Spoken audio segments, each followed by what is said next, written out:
This video has pretty heavy and obvious spoilers for The Last of Us Part 2. If you're in the 0.1% of players who have yet to complete the game or haven't been spoiled by leaks, please turn back.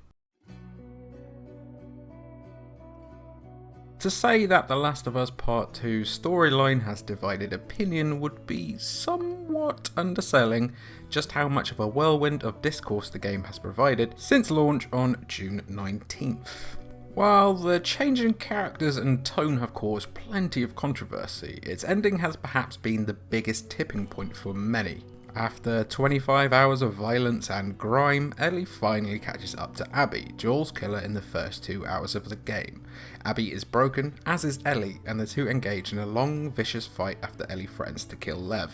When Abby bites 2 of Ellie's fingers off, Ellie furiously attempts to drown her in the ocean before a memory of Joel changes her mind, instead allowing Abby to leave on a boat with Lev. However, according to Neil Druckmann, series creator and writer, this wasn't how it was initially going to play out. From an interview with Indiewire, also, I should say that for more than 30% of the production, Ellie used to kill Abby at the end, which gave a whole different kind of feel to the ending, and then another character would have to stop the cycle of violence. But at some point, through our conversations about Yara and Lev, we came to the realization that it wasn't as honest to Ellie's character that way. Deep down inside, there's goodness there. Hopefully she can go forward and build her life. As someone who's played and reviewed The Last of Us Part 2 and also didn't like the ending one singular bit, I definitely think that they should have stuck with the original plan. A lack of vengeance after so many hours of struggle honestly made me feel like I just wasted my time. That everyone Ellie and Abby killed were just wasted sacrifices to make a poor point, and that everything I had done didn't matter. Yes, there's a point to be made about the cycle of violence and how it needs to end, but this is a point that's been tackled far more effectively in shows and movies over the years, without the need to include it as part of a franchise that loses its crown jewel, the dynamic between Ellie and Joel, as a result. Surely the aftermath of achieving long-desired vengeance would be a more worthwhile theme to explore than denied vengeance. Ellie, upon returning home, would not only have lost Dina and their life together, but also who she used to be, her having to reckon with what she's become on a warpath that culminates in a brutal drowning in front of a young boy. I feel that would just be far more compelling to show how vengeance has twisted Ellie from a hopeful young girl who loves giraffes into a rage-filled killer, how she integrates back into society afterwards, or how she doesn't. Listen, there's no denying that Joel should have died. He wasn't a great dude. He really wasn't, let's be fair. Yet the manner in which he goes out feels entirely like it wants you to discard your happy memories of the previous game in the most cynical way possible for shock factor, to make you angry beyond angry.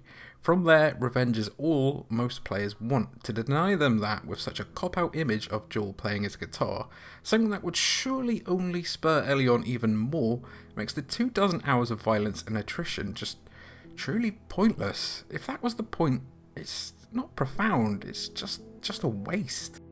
The game also overall doesn't do a brilliant job of making you feel guilty for killing, or making its point about the cycle of violence without resorting to silly theatrics. Yes, enemies sound like they are gurgling milkshakes when they die. I love to scream out Sandra and Dave when their mates die, but it becomes cartoonish after the first few hours, not even that, the first few times. It's also just fun to play like this, and Naughty Dog obviously wanted you to enjoy it all as they put so much detail in the organs flying around, so much attention to the weapons you use, all the animations of upgrading and customizing your weapons. It's odd. The game design is in opposition to the game's story and themes wherever you look.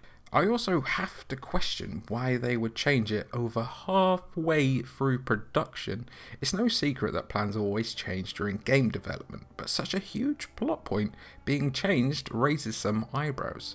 You can kind of tell too, her decision to change her mind doesn't make much sense, especially as she was manically repeating Abby's name to herself not too long before. There's also something to be said for her just not going to Santa Barbara in the first place and just dealing with her PTSD at the end as she just lives out a life on the farm. It would just, this extra section in Santa Barbara just feels like, it's just like the Return of the King epilogue just stretched out and interactive and just really doesn't add anything.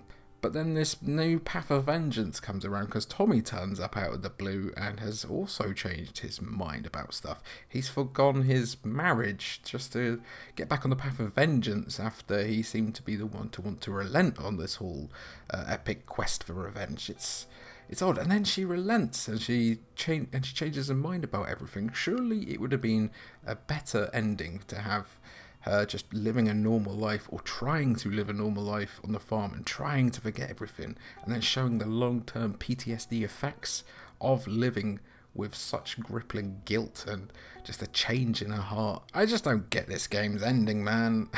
If they wanted to make a point on the cycle of violence, don't enable such graphic, fulfilling violence. If they wanted the player to question why they are so thoroughly enjoying murder, do not leave it until the dying embers, and don't make everything beforehand just feel so futile. It feels like a waste of 25 hours. All to make a point that is just nowhere near as clever as it thinks it is. I could go on about this forever, so I'll stop myself before this turns into an all-out essay of rambling disappointment.